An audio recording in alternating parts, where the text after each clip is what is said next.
Hello again, and welcome to another video. Reason is we've just had the Chess Masters program launched on Monday on the BBC Two at 8 o'clock, and I thought it would be a great time to just cover one of the games from there, and also just discuss what I think it's going to do for chess. It's obviously been many years since chess has been on TV, and it seems to be always like having a chessboard in a film or in a TV program. It seems to always be there, but it wasn't actually a show about chess. So it's great to see it. It's hosted by Sue Perkins, and obviously it's kind of getting I think I called it the Bake Off treatment. We've got Grandmaster David Howell doing some presenting alongside Anthony Mathurin, who was also on the Traitors. So well done to those two for putting the effort in to get it there. I hope it gives them some more success and some celebrity status, which would be great to see. Obviously, it's not aimed necessarily for chess players already. It's kind of aimed at the casual player to try and get them involved in chess and get them interested. And I think you're starting out by doing quite a good job of that. And while I would love to see more chess involved, I think we can only ask for so much, especially in a 30-minute programme. We introduced the first 6 contenders this week. I assume that we'll see the other 6 maybe next week or maybe the week after that.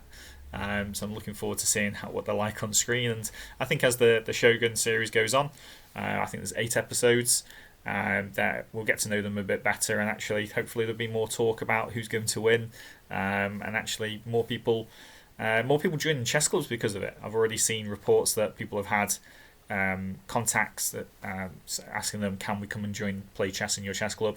And I think that's something that you should really push if you're an organizer and you're thinking, should I put a post on Facebook about my local chess club? You should definitely do it now. People are going to be watching this show, wanting to get involved.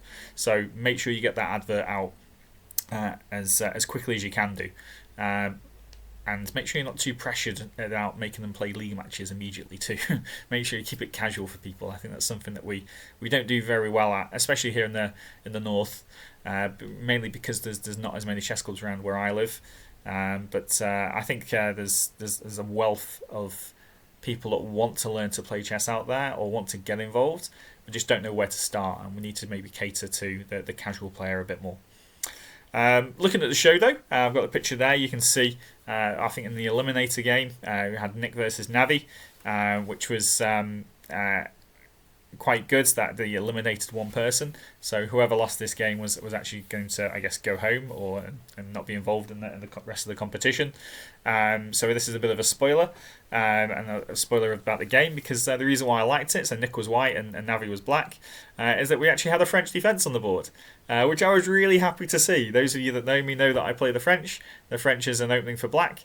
When white does the 2 central pawns like this, the King's Pawn 1 and Queen's Pawn 2, challenges the centre, threatening to take this pawn immediately, and it's one of my favourite openings. I've been playing it for over 30 years, just short of 30 years actually. I think I didn't play it immediately, maybe around that time, and while you could say that I'm a bit boring for not changing, I just seem to really like it. I think I really like playing with my knights, and it tends to lead to some closed positions. So for example, white can play the advanced variation if they want to, and I loved moving my knight to here and then out to this square. I love doing that. Maybe not immediately, but later on down the line, I loved putting my knight to there. And this is what we call a closed structure in the centre, because the pawns are all interlocked, so they can't take each other.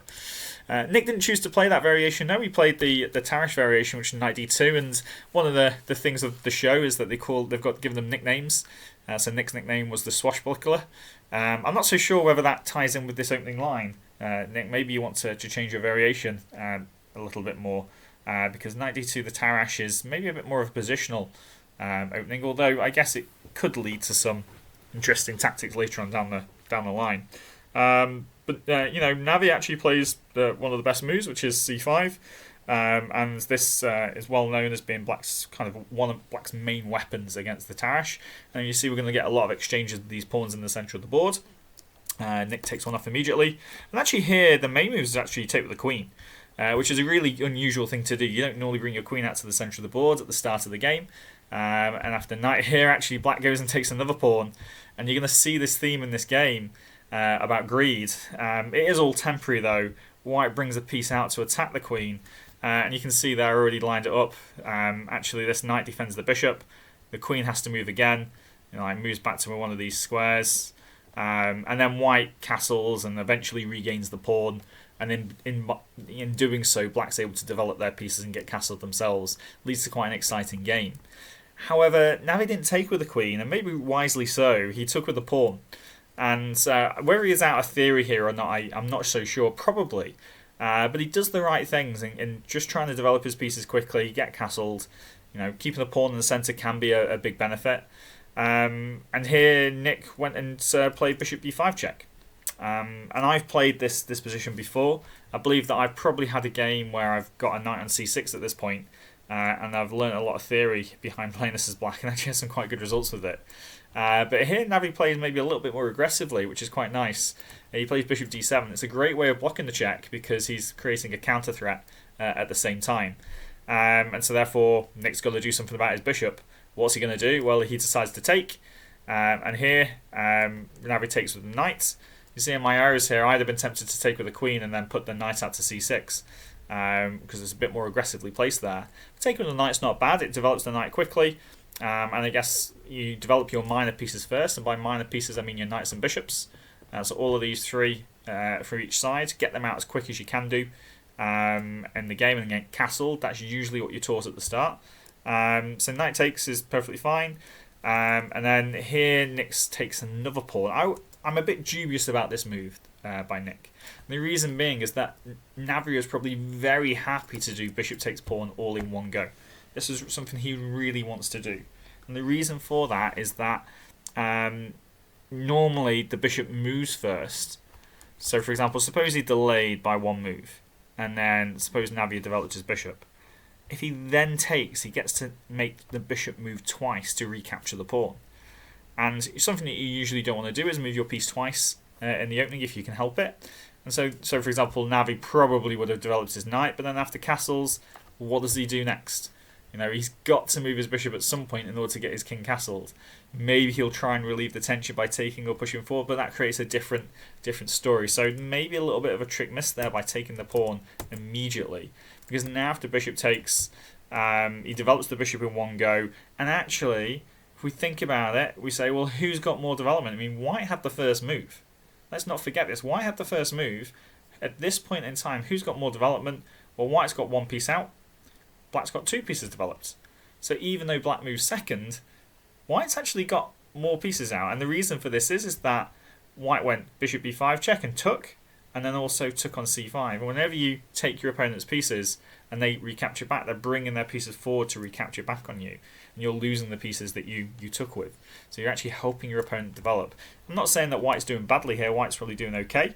And has a kind of like a little bit of a target here in the centre of the board. This pawn on d5 can't be defended by other pawns, so maybe long term, white can gang up on this pawn, which is why I suggested that maybe Nick would choose a different opening line in the future, because really his game plan here should be get his pieces out, get his king castled, and then just gang up on this pawn. It's a very slow, long process, and then win an endgame after many, many more moves. And I think maybe Nick would want to play in a bit more aggressive style. And that's what he does here. He actually chooses, rather than get this knight out to get castled, he chooses to move this knight to attack the bishop on c5. Now, of course, it's defended by a knight, so you think, well, that's a fair exchange. But actually, Navi chooses to save the bishop because it's having a massive impact on this pawn on f2. And it's a really good aggressive attacking piece. And Nick goes, well, thank you very much. I will take this pawn. And this is greed. And usually in chess, greed is good. If you can take your opponent's pieces and they can't take you back, great. You take as many as you can. However, at what point does it become bad? Like if you're only taking a pawn, 2 pawns, if you're taking your opponent's queen, that's usually very good. But at what point does it mean that your opponent gets so much development? Like here, black gets to develop a knight, and we call it with tempo, because it attacks the queen. White can't develop the knight and get castled because, well, he'd lose the queen. You can't do that. So you could easily retreat the queen here, and I think that might be a good option to just say, well, I'm a pawn up. Can I survive over these next few moves? If I can, then I'll be a pawn up and win it long. But he goes and grabs another pawn.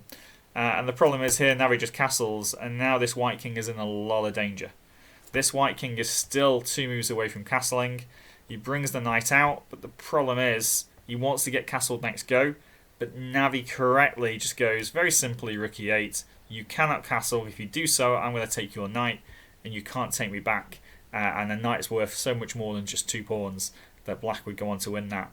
So here, Nick is in a world of trouble here. He brings his queen back to defend the knight, hoping to castle next go. But the problem is, the queen just gets attacked. It gets kicked out to the side, and you see just how active all of black's pieces are. The queen's on the side of the board for white. This knight on b3, even though it's developed, it's not actually helping white, because the king is stuck in the centre. It's too slow to castle. The only thing defending it is the knight, and that knight's a liability as well. So here he plays knight f to g4. I think on the actual programme, they were actually recommended to play this knight to g4. I mean, it's still very, very good. And whether Ravi saw the finish when he played knight f to g4 or not, I don't know, because it's a very nice finish. And here after castles, white thinks he's managed to escape, but then boom, knight takes f2. And normally this is not a good idea, because after rook takes, if he does bishop takes rook, king takes, you've just given up a knight and bishop as black for a rook and a pawn. And usually the knight and bishop are, I'd say, a little bit better than the rook and pawn. But actually in this position, Navi doesn't take the rook. He just goes boom. Queen all the way down to the end of the board, giving this killer check on this king. Can't move forward because his own pieces are in the way. The only piece that could potentially block is the rook, but the computer won't let me do it. And the reason why is because the bishop is actually pinning it to the king. The bishop would be attacking it. The king would be an illegal move. And we see that this bishop and rook that never actually moved in this game, the rook would have done a great job of covering the cross, but the bishop's in the way. The slow development of the white pieces has led to white's downfall, and it was checkmate very, very quickly. And unfortunately, Nick got eliminated.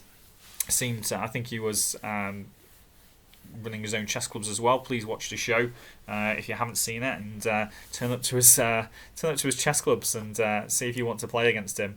But yeah, unfortunately, the swashbuckler didn't last too long in this game. But it was a very good game played by Navi. I wasn't expecting it from him, actually, from the way that he was playing, to actually play so, to sacrifice 2 pawns. It might have been forced on him. He played very well after that, actually, and very impressive. So yeah, a really good game, and nice to see a French defence. Nice to see chess on TV. And if you've got any comments, then please add them in. If you're looking to get into chess, then by all means, just search on the English Chess Federation or Welsh Chess Union for your local club. There'll be people that you can contact locally. Or if you're a chess club, then please get your advertisements out now. There's people out there that are interested in chess that want to join. Make sure that you're giving them an option in how to get involved. Thanks very much for watching, and speak soon.